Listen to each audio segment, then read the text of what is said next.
Hi and welcome to a different sort of video today. Today we're going to be talking about drones. I bought myself a Mini Pro 4 just not so long ago, and in Thailand you need to have your drone registered. The registration process is not too difficult, but it is a little bit complicated, so I thought I'd make a quick video just to let people know how to go about doing the process. It's very different if you're actually in the country at the moment, or if you're coming to the country, because the requirements from various bodies are a little bit different.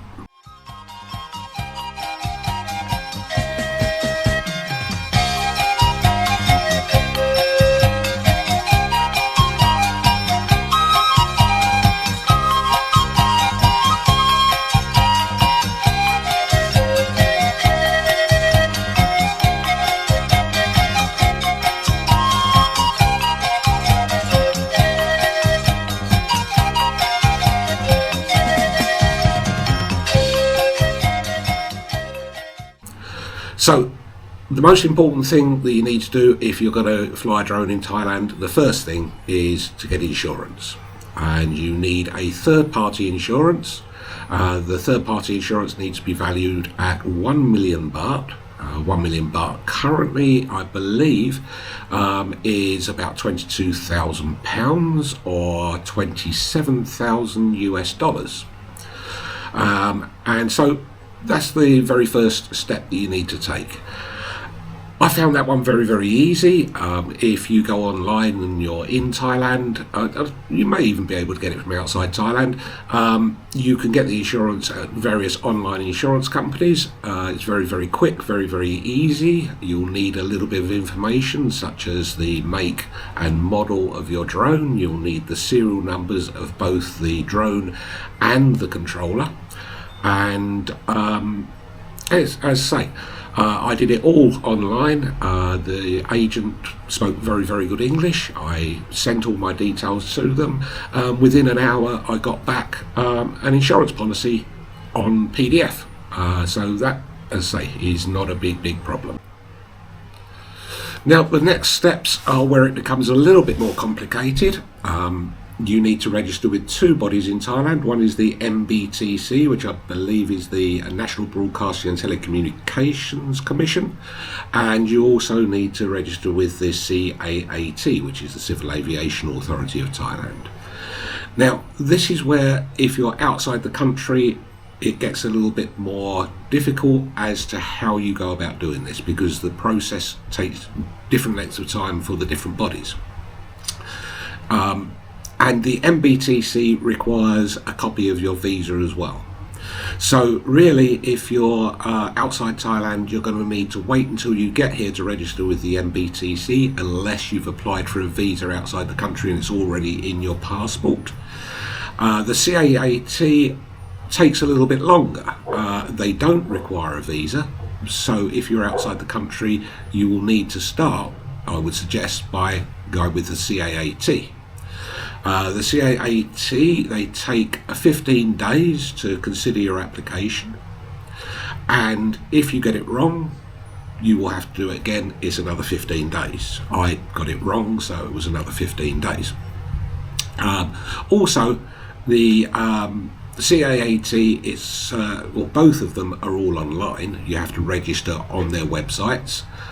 So once again, if you just Google MBTC drone application Thailand, that should come up no problem, and the same with CAAT. So as I say, you have to actually register on their websites. MBTC are very communicative, which I'll go through in a minute. CAAT, you only get feedback through the website. So once you've applied, you need to check the website regularly to see whether they've approved your application. If they've approved your application, there will be a license there to download in PDF.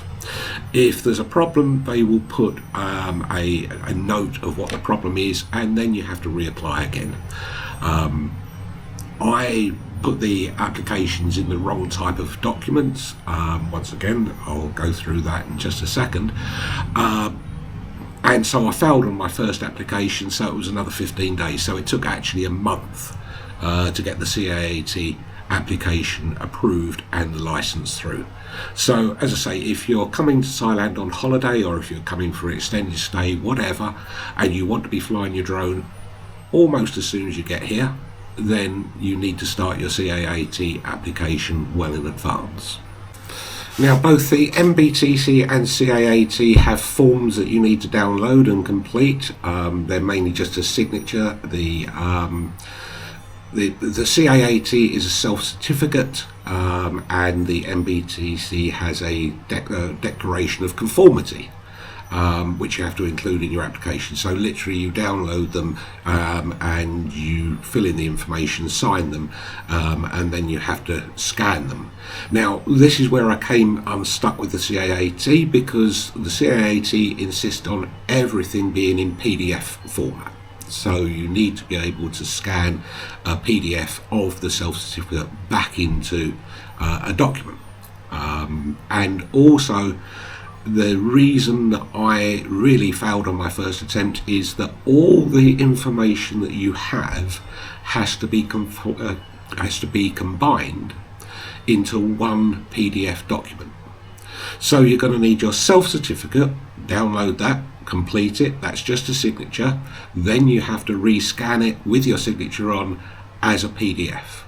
Now, the next things they want is they are going to want a photograph of your drone from the front.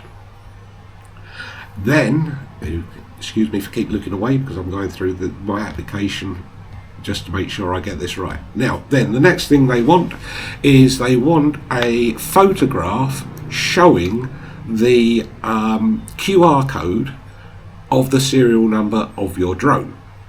And so if you can see just in here where the battery compartment is, hopefully you can see that there is the information in there. So you'll need to make a photograph of that. Then you need your insurance document as part of the application, and a copy of your passport. And that's everything you need for the CAAT. So to complete the CAAT application, you need all those documents all scanned together in one PDF document. Don't forget that, that's what I did wrong. I tried to put them all in different PDFs, and the website only accepts one document. So I was putting multiple documents in, and it was replacing them each time. So when they saw the application, there was only one of those documents as part of it. So once you've done that, go back to the CAAT site, fill in the application, attach that one document, and you're done. Then, as I say, you have to keep coming back to the website. It takes generally about 15 days, as I say. Keep coming back to the website to see whether your application has been approved. If it's approved, they will attach the license to that website. You can download it as a PDF, print it, keep it in whatever way you like. So now the MBTC, once again, it's an online application. You need to go to their website, you need to register on their website, and then start a new application. And it's all in English, so it's not too much of a problem, excuse me there. For the MBTC, it's slightly different documents. You still need a copy of your passport, you still need a copy of your insurance document. These forms, once again, they can go in any format. They don't need to be PDFs, and they can be uploaded separately, so each one can be done as a separate document. So you need a copy of your passport. This time you need a copy of your visa, so you'll need to make a copy of that from your passport. You need to have downloaded and completed a certificate of conformity. Once again, it's not a very difficult document. You need to fill in some of the serial numbers from your drone, etc., and really just sign it, your address, etc., etc. Nothing very much to do. But remember to download it first, then complete a document, then you'll have to scan it or upload it in some way. Completed. Also, they need a photograph of your drone QR code with the serial number. But They also want a copy of your controller QR code. And the controller QR code, if you've got a DJI drone, is a little bit difficult to see. It's on the back of the drone, just here, but it's in the same almost grey colour as the rest of the controller, and so it's a little bit difficult to get it to show up on a photograph. You definitely need a flash camera, or as I did, well, we're in Thailand, so we have lots of light and sunlight, and so just out on a sunny day I took a photograph of it and it came out fine. So as I say, MBTC, you want a photograph of your QR code of your controller, a photograph of the QR code of your drone. You also need photographs of your drone from the front, as with the CAAT. You need a copy of your passport, a copy of your visa,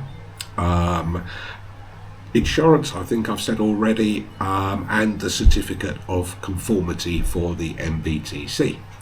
Now, once again, because they want a copy of your visa, if you're coming to Thailand and you're not here already, it might seem that this is a bit of a problem, but I didn't find it that way. I found it very, very quick. As I say, they're very, very nice people, but as I think I've already said, I didn't apply for it in Bangkok or one of the major resorts. I applied for it in the region that I'm in, which is Nakhon Ratchasima, and as I say, the maybe that it's not a very busy office, but I made the application and, as I say, had a problem. I sent them an email, got an email back within about an hour. Very, very friendly, very, very nice. Offered me any assistance I needed in registering the drone. And when I got all the paperwork right, I think it was about 1 day before they came back with the license for me. So in all, it took me about 3 days to actually get that license. So, as I say, if you're outside of Thailand, please remember CAAT, you need to apply as early as possible. MBTC, because you need the visa, you're probably going to have to wait until you get here, but if you apply through the right office, it's very, very quick. I can't guarantee how quickly it will be in Bangkok, but certainly here, not a problem. And so once you've done all that, you've got your insurance, you've got your license from the MBTC, you've got your license from the CAAT, you can then start flying your drone. Now, it sounds very easy, doesn't it? But when you've actually registered, there are quite a lot of terms and conditions of what you can do and what you can't do. So here, there's a whole list from the CAAT of what you're allowed to do and what you're not allowed to do. A lot of them are the same as many other countries. I mean, one of the major things that it comes up here as maybe not being the same is you cannot fly after dark or before light. So between sunrise and sunset are the only times you're supposed to be flying. You can't fly within, I think it's 9 kilometers of an airport. You must be in the line of sight of your drone at all times. There are quite a lot of terms and conditions that you have to abide by to fly a drone here. But as I say, I don't think they're that much different to most countries probably. And as I say, once you get your license, you will have that list, and you will know what you can and what you can't do. But if you do have any questions, put them in the comment section below and I will answer them. But apart from that, I hope that you found this a bit informative. I hope this helps some people to realise what they need to do to prepare to come here, or if you're here already, it's put your mind at rest that it's not that onerous, it's not a difficult task. I don't like Thai red tape. It's one of those things that living here is my worst nightmare, but I did this all myself without any help. Usually my wife is running around translating things for me. She didn't need to, she didn't help at all. And I found it quite an easy process. So just do it.